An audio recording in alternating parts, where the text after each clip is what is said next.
दोस्तों, मनुष्य को जीवन में आने वाले परिवर्तनों से घबराना नहीं चाहिए, बल्कि उन्हें यह सोचकर स्वीकार करना चाहिए कि उनके जीवन में कुछ और अच्छा होने वाला है। इन परिवर्तनों से मनुष्य बहुत कुछ सीखता है और वह सही राह पकड़ लेता है। जो अपने साथ हुई घटनाओं से टूट जाता है, वह कभी आगे नहीं बढ़ पाता। सबसे मुश्किल जीत खुद पर जीत होती है, लेकिन किसी को भी आपको वह महसूस कराने की इजाजत ना दें जिसके आप लायक नहीं हैं। तो चलिए शुरू करते हैं आज की कहानी। दोस्तों, किसी गांव में एक हीरा नाम का व्यक्ति रहता था। हीरा का जन्म एक गरीब परिवार में हुआ था और हीरा के परिवार में हीरा और उसकी पत्नी सिर्फ दो ही सदस्य थे। कच्चे घर में वह अपना गुजारा कर रहे थे। वह गरीब आदमी पूरे दिन मजदूरी करके अपना और अपनी पत्नी का पेट पालता था। इसी तरह दोनों का जीवन चल रहा था। समय के साथ उसकी पत्नी गर्भवती हो जाती है। यह सुनकर हीरा बहुत खुश हो जाता है। वह सोचने लगता है कि अब हमारे घर में भी एक नन्हा सा पुत्र खेला करेगा। हम उसको गोद में खिलाया करेंगे। पर उसके और उसके परिवार के जीवन में जो होने वाला था, उससे वह बेखबर था। धीरे धीरे समय गुजरता है। अब उस गरीब के घर में वह दिन भी आ जाता है जब उसकी पत्नी एक बच्चे को जन्म देने वाली होती है। उसे हीरा एक अस्पताल में भर्ती कराता है। प्रसव का समय जब निकट आता है तो हीरा कुछ पैसों का बंदोबस्त करने चला जाता है। फिर लौटते समय अपने होने वाले बच्चे को लेकर मन में सपने संजोने लगता है। इसी बीच हीरा के साथ एक दुर्घटना घटती है जिससे उसकी मृत्यु हो जाती है। शहर के कुछ लोग इधर उस आदमी का अंतिम संस्कार करते हैं, तो दूसरी तरफ उसकी पत्नी अस्पताल में अपने बच्चे को जन्म दे रही होती है। जब उस बेचारी को यह खबर मिलती है कि उसके पति की मृत्यु हो गई है, तो उसका कलेजा फट जाता है। उस बेचारी का दुनिया में सिर्फ उसका पति ही तो था। अब वह भी उसे छोड़कर चला गया था। अब वह फूट फूट कर रोने लगती है कि हे ईश्वर, यह तूने कैसा मेरे ऊपर दुखों का पहाड़ गिरा दिया। मेरा जो सहारा था उसे ही मुझसे छीन लिया। कम से कम इस बच्चे का तो ख्याल किया होता जिसका अभी जन्म भी नहीं हुआ है। पैदा होने से पहले ही तुमने उसके सर से पिता का साया हटा दिया। अब कौन इस बच्चे का पालन पोषण करेगा। वह दुखियारी अस्पताल में ही अपने पति को याद करके बुरी तरह से रो रही थी। उसे समझ में नहीं आ रहा था कि संतान के आने की खुशी व्यतीत करूं या पति के जाने का दुख। शहर के कुछ लोगों ने उसे समझाया, बहन, जन्म मृत्यु सब विधाता के हाथ में होता है, इसमें मनुष्य का कोई जोर नहीं चलता। यह भी कहा जाता है कि ईश्वर जो करता है अच्छा ही करता है। इसीलिए जो चला गया उसका शोक छोड़िए और यह जो आया है उसके बारे में सोचिए। इधर कई तरीकों से लोग उस गरीब महिला को समझाते हैं और कुछ ही देर में उसने एक सुंदर पुत्र को जन्म दिया। बेटे को देखकर उसका कुछ दुख हल्का होता है। वह सोचती है कि अब मैं इस पुत्र को पाल पोस कर बड़ा करूंगी और यही मेरा सहारा बनेगा। अब वह अपने बच्चे को लेकर अपने घर आ जाती है। गांव के कुछ लोगों ने उस महिला की कुछ दिन तक मदद की, लेकिन कौन हमेशा मदद करता है। जब कुछ दिन बीते तो मददगार भी पीछे हट गए। अब वह अपने बच्चे को लेकर बिल्कुल अकेली पड़ गई। वह समझ गई थी कि दूसरों की मदद से कितने दिन तक जीवन जिया जा सकता है। यदि हमें जीना है और इस बच्चे को पालना है तो खुद जिम्मेदारी उठानी होगी, खुद कोई काम करना होगा। इस प्रकार वह महिला दूसरों के घरों में अपने लिए साफ सफाई का काम तलाश लेती है और काम करके जो पैसे मिलते थे उनसे वह अपना और अपने बच्चे का पेट पालने लगी। समय के साथ धीरे धीरे उसका पुत्र बड़ा होने लगा और जब वह बालक 5 वर्ष का हो जाता है तो उसकी माँ उसे पढ़ाने के लिए गांव के सरकारी स्कूल में उसका दाखिला करा देती है। उसने सोचा कि मैं अपने बच्चे को पढ़ा लिखा कर इस काबिल बना दूंगी कि उसे कभी किसी के आगे हाथ ना फैलाना पड़े। अब इस प्रकार वह महिला मेहनत मजदूरी करके अपने बच्चे को पढ़ाने लगती है और बच्चा भी ठीक से समझता था कि उसके घर में केवल माँ ही है। परिवार का खर्च चलाने वाला उसका पिता उसके जन्म से पहले ही चला गया है, इसलिए वह पढ़ाई भी खूब मन लगाकर करता था और धीरे धीरे बच्चे की उम्र 14 वर्ष की हो जाती है। एक दिन की बात है, वह महिला बहुत बीमार पड़ जाती है। उसने सोचा कोई छोटी मोटी बीमारी होगी, इसलिए कभी उस पर ध्यान नहीं दिया, लेकिन उसकी हालत दिन प्रतिदिन खराब होती चली गई। बीमार होने की वजह से वह काम पर भी नहीं जा पाती थी। घर में इतने पैसे भी नहीं थे कि कहीं अपना ठीक से इलाज करा पाती। माँ को अत्यंत बीमार देखकर बेटे को बहुत चिंता होती है। वह बालक कहता है, माँ तुम चिंता मत करो, मैं तुम्हारे लिए अभी डॉक्टर के पास से दवाई लेकर आता हूँ, तुम उसे खा लेना, फिर तुम जल्दी ही ठीक हो जाओगी। अपने बेटे की बात सुनकर माँ की आंखें भर जाती है। माँ कहती है, बेटा अब तुम्हें कहीं जाने की जरूरत नहीं है, मेरा भी अब समय आ गया है, मैं तुम्हारे पिता के पास जाना चाहती हूँ। लेकिन जाने से पहले माँ कहती है, बेटा तुम अपना ख्याल रखना, तुम हमेशा अपना नाम कमाना, बेटा हमेशा स्वाभिमानी बनकर जीना, कभी किसी के आगे अपने हाथ मत फैलाना, किसी से याचना मत करना। लड़के ने कहा, माँ तुम घबराओ नहीं, मैं तुम्हारे लिए अभी दवा लेकर आता हूँ। और इतना कहकर लड़का माँ से कुछ पैसे लेकर दवा लेने चला जाता है। बेटे के जाते ही इधर उस गरीब महिला के प्राण निकल जाते हैं। जब गांव वालों को पता चलता है तो सब लोग इकट्ठे होकर उस महिला का उसके बेटे के हाथों अंतिम संस्कार कराते हैं। अब तो वह बालक बिल्कुल अकेला हो गया था।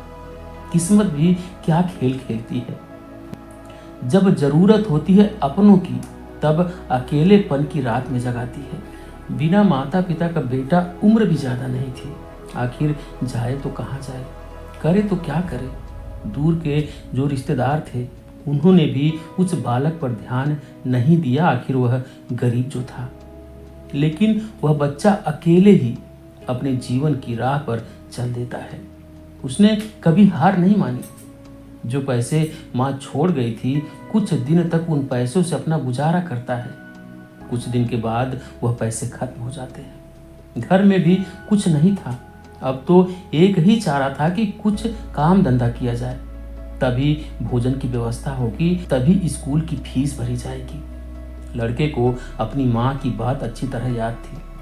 उसकी माँ ने कहा था कि बेटा कितना भी बुरा वक्त आ जाए पर किसी के आगे हाथ मत फैलाना, मेहनत करके ही अपना जीवन यापन करना। लड़के को अपनी माँ की यह बात अच्छी तरह याद थी, इसीलिए वह कभी किसी के आगे भीख नहीं मांगता था।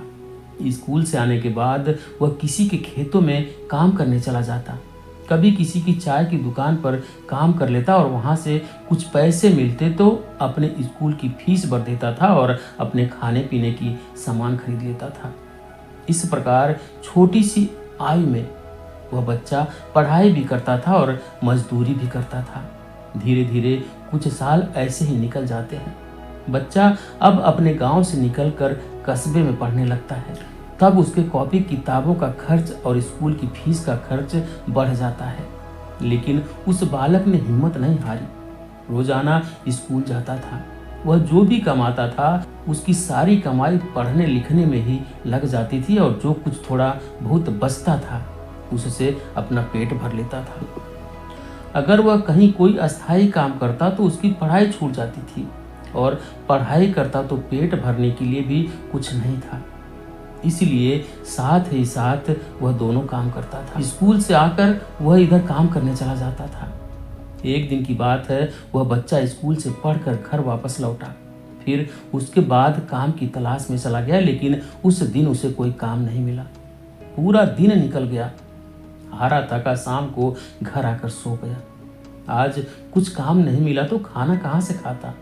जो पैसे थे उनसे वह पहले ही स्कूल की फीस भर चुका था। उसकी स्थिति तो यह थी कि रोज कमाया रोज खाया। जब उस दिन उसे कोई काम नहीं मिला तो बच्चे को भूखे पेट रहना पड़ा, केवल पानी पीकर सो गया। अब सुबह भूखा ही स्कूल चला जाता है और स्कूल की छुट्टी के बाद जब घर आता है तो फिर किसी काम की तलाश में निकल पड़ता है। सोचता है कल नहीं मिला लेकिन आज मुझे कोई ना कोई काम जरूर मिल जाएगा, लेकिन दुर्भाग्य ने उसका पीछा नहीं छोड़ा। उस दिन भी उसे कोई काम नहीं मिला। आज उसे फिर भूखे पेट सोना पड़ा। भूख अब उसे ज्यादा परेशान कर रही थी, तो एक बार को उसके दिमाग में आता है कि भूखे पेट तो पढ़ा भी नहीं जाता, अब तो मैं किसी से कुछ मांग कर खा लेता हूँ। पर माँ ने मरते वक्त उससे कहा था कि बेटा कभी भीख मांग कर मत खाना, हमेशा कमा कर खाना। लड़का भी बहुत स्वाभिमानी था, किसी से मांगने की उसकी हिम्मत नहीं हुई। सोचता था चाहे कुछ भी हो जाए पर भीख मांग कर नहीं खाऊंगा। अगर मैंने भीख मांगना शुरू कर दिया तो लोग क्या कहेंगे। बैठकर सोचने लगता है कि अगर इस समय मुझे भोजन नहीं मिला तो मेरे प्राण निकल जाएंगे, मुझे कुछ न कुछ तो करना ही पड़ेगा। अब एक बार फिर उसके मन में भीख मांगने का विचार आता है, लेकिन उसकी अंतरात्मा फिर मना कर देती है कि तू गरीब है, भिखारी नहीं। भीख मांगेगा तो फिर भीख मांगने की आदत पड़ जाएगी और तू भिखारी बन जाएगा। काफी देर तक लड़का इन्हीं प्रश्नों में उलझा रहा। फिर उसके दिमाग में आया कि भीख मांगना अलग बात है और मदद मांगना अलग बात है। मैं किसी से भीख नहीं मांगूंगा, पर मदद तो मांग सकता हूँ। भीख मांगना तो वह है जो मांग कर फिर लौटाया नहीं जाता, पर मदद मांगना वह है जो आप कभी भी लौटा सकते हैं। लड़के ने सोचा कि मैं आज किसी से मदद मांग लेता हूँ, जब मुझे काम मिल जाएगा तो मैं लौटा दूंगा। अब लड़का वहां से चलता है तो उसे गांव के बाहर एक बड़ा सा घर दिखाई देता है। लड़का उस द्वार पर जाकर द्वार खटखटाता है, तब घर के अंदर से एक महिला निकलती है। महिला ने द्वार पर देखा कि एक 15 वर्ष का बड़ा ही उदास सा मासूम सा लड़का खड़ा है। पहले तो वह महिला उस लड़के से पूछती है कि बेटा तुमने दरवाजा क्यों खटखटाया, क्या कुछ काम है। लड़का दोनों हाथ जोड़कर कहता है, माँ जी मैंने दोपहर के समय आपको तकलीफ दी, इसके लिए क्षमा चाहता हूँ। तब वह महिला पूछती है, बेटा क्या तुम्हें कुछ चाहिए, मैं तुम्हारी क्या मदद कर सकती हूँ। वह महिला भी एक बच्चे की माँ थी, इसलिए ममता का भाव उसके शब्दों में था। उस महिला के पूछने पर एक बार तो लड़के के मन में यह आया कि चलो माँ जी से मैं कह देता हूँ कि मैं 2-3 दिन से भूखा हूँ और भोजन ना मिलने के कारण बहुत परेशान हूँ। लेकिन उसके स्वाभिमान ने उसे रोक लिया और वह भोजन की जगह पानी मांग बैठा। कहने लगा, माँ जी मुझे बहुत जोर की प्यास लगी थी इसलिए दरवाज़ा खटखटाया था, क्या एक गिलास पानी मिल सकता है। लेकिन वह महिला बहुत समझदार थी। उसने जब लड़के को देखा तो वह समझ गई कि बालक बहुत भूखा है। वह कहती है, बेटा तुम थोड़ी देर रुको, मैं तुम्हारे लिए पानी लेकर आती हूँ। वह महिला घर के अंदर जाती है और अपनी रसोई से एक गिलास दूध और कुछ लड्डू लेकर द्वार पर आती है और दूध से भरा गिलास उस लड़के को दे देती है। लड़के ने जब गिलास पकड़ा तो उसमें दूध था। दूध को देखकर लड़का बहुत खुश हो जाता है। लड़का मन ही मन उस माँ को दुआएं देने लगता है। महिला ने उसे पहले लड्डू खाने के लिए दिया और कहा, बेटा दूध गर्म है, तुम पहले लड्डू खा लो, जब दूध ठंडा हो जाए तब पी लेना। लड़का जब उस महिला को देखता है तो उसे ऐसा लगता है जैसे उसकी ही माँ उसे यह दूध पीने को दे रही है।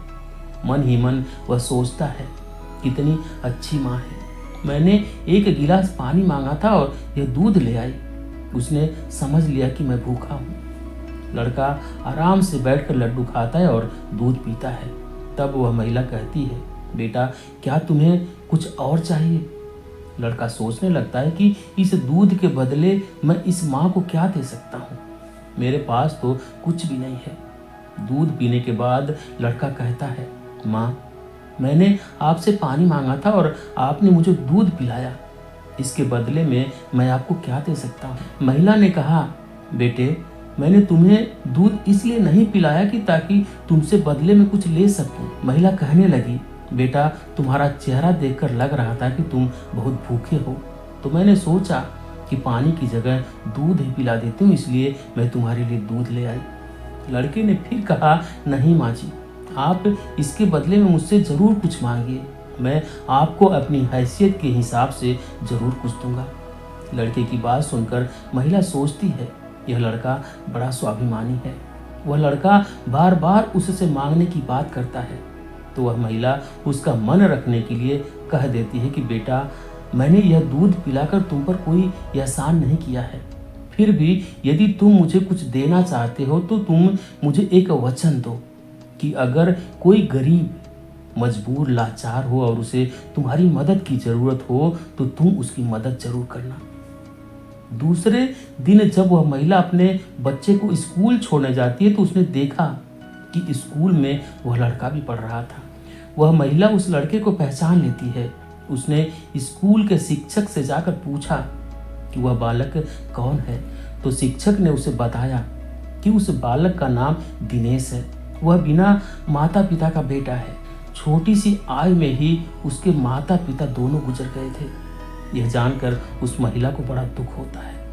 सोचती है, जब इसके माँ बाप नहीं हैं तो फिर इसकी पढ़ाई का खर्च कौन उठाता है। तब स्कूल के प्रिंसिपल बताते हैं, बहन जी, दिनेश बहुत ही अच्छा बच्चा है, वह अपनी पढ़ाई का खर्च खुद उठाता है और पढ़ने में भी बहुत तेज है। वह मेहनत मजदूरी करता है, तब जाकर स्कूल की फीस भरता है। जब कभी वह स्कूल नहीं आता है और अपनी फीस भी समय पर नहीं दे पाता है तो हम लोग उस पर ज़्यादा दबाव नहीं बनाते। जब उस महिला को दिनेश की स्थिति का पता चलता है तो वह करुणा से भर जाती है। उसका मन करता है कि मैं उस बालक की कुछ मदद करूं, जिसका कोई नहीं होता, ऐसे ही लोगों की तो मदद करनी चाहिए। महिला ने सोचा, यह लड़का मुझसे पैसे तो नहीं लेगा क्योंकि यह बड़ा स्वाभिमानी बालक है। तब उस महिला ने प्रिंसिपल से कहा, श्रीमान, अगर मैं इस बालक की फीस भर दिया करूं तो आपको कोई आपत्ति तो नहीं होगी। प्रिंसिपल ने कहा, बहन जी, आपकी सोच अच्छी है, आप उसकी फीस भरें तो मुझे कोई आपत्ति नहीं होगी, लेकिन दिनेश इस बात के लिए तैयार नहीं होगा।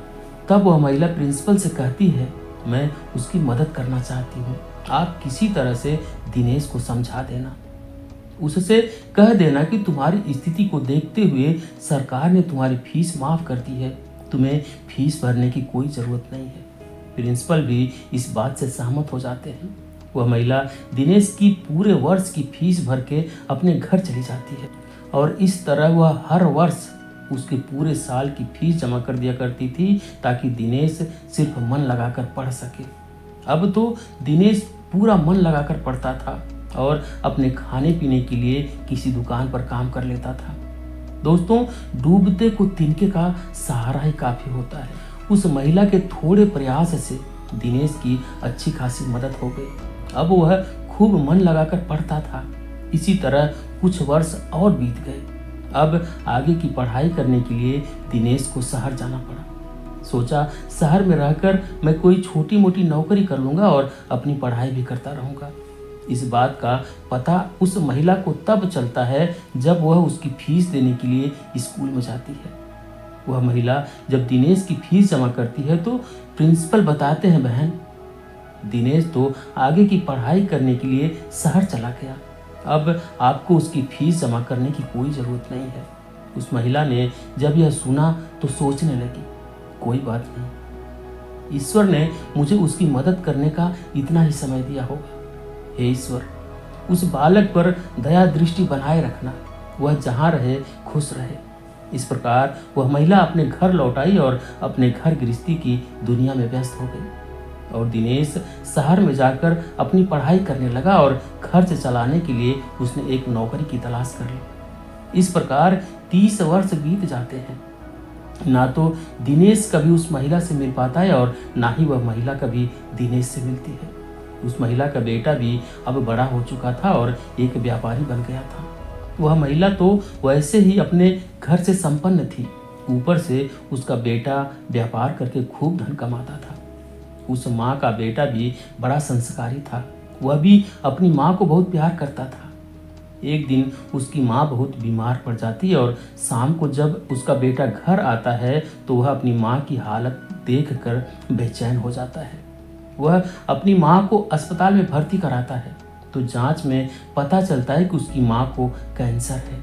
वह लड़का डॉक्टर से कहता है, डॉक्टर साहब आप मेरी माँ का अच्छे से इलाज कीजिए, पैसों की बिल्कुल चिंता मत करना।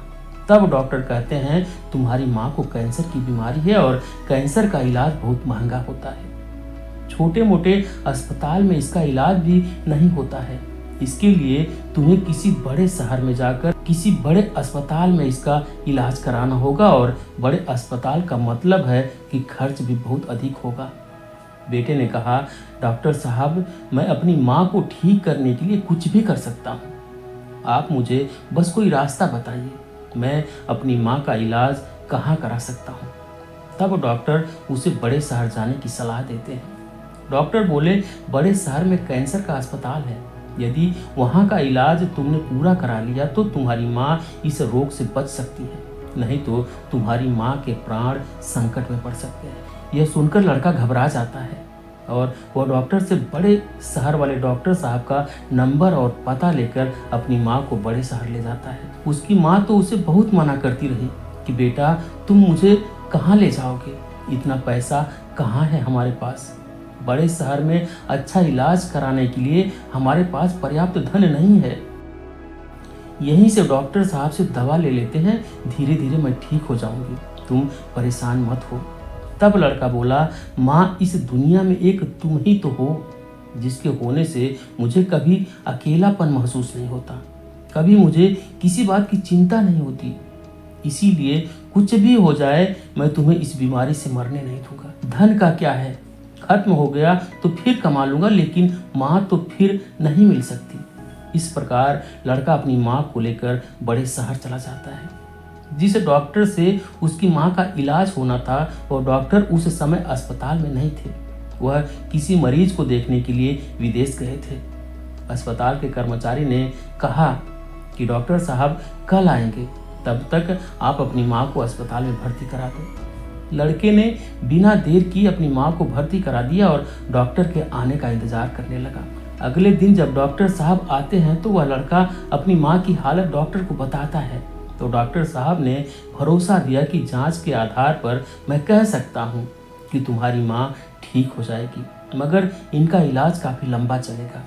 लड़के ने कहा, डॉक्टर साहब कुछ भी हो जाए मैं अपनी माँ को ठीक करा कर ही घर ले जाना चाहता हूँ, चाहे इसके लिए मुझे अपना सब कुछ बेचना पड़े, कितने ही दिन मुझे यहाँ रुकना पड़े। इस प्रकार वहाँ के डॉक्टर ने उस माँ का इलाज शुरू कर दिया। दोस्तों अगर छोटे शहर की बात होती तो खर्चा कुछ कम हो जाता, लेकिन वहाँ का खर्चा तो बहुत लंबा था। फिर भी उस लड़के ने हिम्मत नहीं हारी, क्योंकि माँ से अनमोल संसार में कुछ भी नहीं है। डॉक्टर साहब जो दवाइयाँ लिखते थे वह दवाइयाँ बहुत महंगी आती थी। लड़का अपनी माँ के लिए महंगी से महंगी दवाइयाँ लेकर आता था और उधर उसका जो व्यापार था वह भी अपनी माँ की देख रेख के कारण उसमें भी समय नहीं दे पाया, तो वह भी ठंडा पड़ गया। कई दिन तक इलाज होता रहा। धीरे धीरे माँ की हालत में सुधार होने लगा। बेटे के पास जो जमा पूंजी थी वह खत्म होने लगी। इधर माँ को जब पता चला कि बेटे के पास अब पैसे नहीं रहे तो माँ कहती है कि बेटा तुम इतनी महंगी दवाइयाँ क्यों ले रहे हो, कहाँ से डॉक्टर साहब की फीस भरोगे, कहाँ से दवाइयों का खर्च उठाओगे, तुम्हारा व्यापार भी बंद हो गया है। तब बेटा कहता है, माँ तुम चिंता मत करो माँ, मैं तुम्हारा इलाज अपना मकान दुकान सब बेच कर कराऊंगा। माँ भी बेटे की जिद के आगे बेबस हो जाती है और वह लड़का अपनी माँ का इलाज निरंतर जारी रखता है और धीरे धीरे 1 महीना बीत जाता है। वहाँ पर एक बात बड़ी ही विचित्र थी। उस अस्पताल का जो सबसे बड़ा डॉक्टर था वह जब उस लड़के की माँ से मिलने आता था तो काफ़ी देर तक उस माँ के पास बैठकर बातें किया करता था।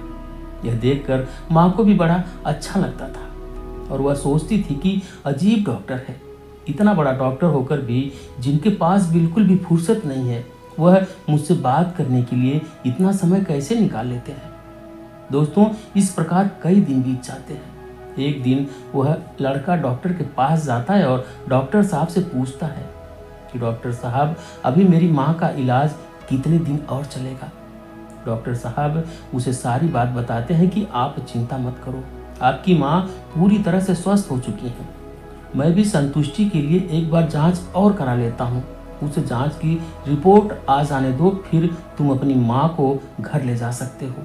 अब तो उस माँ का बेटा रिपोर्ट का इंतजार करने लगता है। 2 दिन के बाद रिपोर्ट आ जाती है। जब रिपोर्ट आती है तो लड़का फिर डॉक्टर से मिलने जाता है और पूछता है, डॉक्टर साहब क्या मेरी माँ ठीक हो गई है? कोई खतरे वाली बात तो नहीं है? तब डॉक्टर साहब कहते हैं, भाई चिंता मत करो, रिपोर्ट अच्छी आई है, तुम्हारी माँ पूरी तरह से ठीक हो गई है, अब आप इन्हें अपने घर ले जा सकते हो। डॉक्टर की बात सुनकर बेटा खुश हो जाता है और डॉक्टर साहब को बहुत धन्यवाद देता है। लड़का अपनी माँ के पास जाता है और सोचता है कि ईश्वर का लाख लाख धन्यवाद है कि मेरी माँ बच गई, मेरी मेहनत सफल हो गई। यही बात वह अपने माँ को बताने के लिए जाता है और माँ से कहता है कि माँ आप अब पूरी तरह से ठीक हो गई हो, अब हम जल्द ही अपने घर जाने वाले हैं। यह बात सुनकर माँ भी बड़ी खुश हो जाती है, लेकिन अगले ही पल वह यह सोचकर उदास हो जाती है कि मैं तो ठीक हो गई हूँ, लेकिन इस अस्पताल का जो बिल होगा वह लाखों में होगा। मेरा बेटा कैसे चुका पाएगा? इतनी मोटी रकम की व्यवस्था वह कहाँ से करेगा? उसके पास जो जमा पूंजी थी वह तो सब इलाज में खर्च हो गई। माँ को उदास देखकर बेटा समझाता है, माँ तुम क्यों उदास होती हो? मैं अपना सब कुछ बेचकर आपके इलाज का बिल चुका दूंगा, घर मकान तो बाद में भी बना लूंगा। इसीलिए माँ तुम्हें इन बातों की चिंता करने की कोई ज़रूरत नहीं है। बेटा अपनी माँ को बहुत समझाता है, मगर माँ तो माँ होती है, उसका अपने बेटे के लिए चिंता करना स्वाभाविक था। माँ सोचने लगती है कि मेरा बेटा यदि सब कुछ बेच देगा तो फिर वह आगे अपना जीवन कैसे चलाएगा, इसके भविष्य का क्या होगा। वह माँ रात भर यही सोचती रही। चिंता करते करते माँ और बेटे दोनों की रात निकल गई। जब अगला दिन होता है और उसकी माँ की छुट्टी का समय होता है तो अस्पताल का एक कर्मचारी एक लिफाफा लेकर माँ बेटे के पास आता है और उस महिला के बेटे से कहता है कि डॉक्टर साहब ने आपके लिए यह बिल का लिफाफा भेजा है, आप इस बिल को ठीक से देख लो और इस बिल को चुका कर आप अपनी माँ को अपने घर ले जाओ। बिल का लिफाफा देखकर वह अस्पताल का कर्मचारी तो चला गया। अब वह लड़का उस बिल के लिफाफे को हाथों में लिए हुए सोचता है कि पता नहीं कितना बिल आया होगा। बेटे को चिंता में देखकर माँ भी परेशान हो जाती है। माँ एकदम से बेटे के हाथ से वह बिल का लिफाफा छीन लेती है। माँ उस बिल को खोल कर देखती है।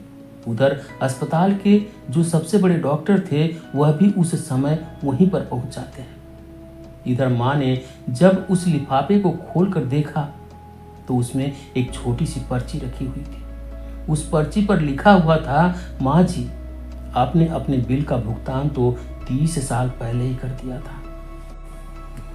जब आपने 2 दिन के भूखे बच्चे को एक गिलास दूध और लड्डू खिलाकर और अगले पूरे साल तक की स्कूल की फीस भरी थी।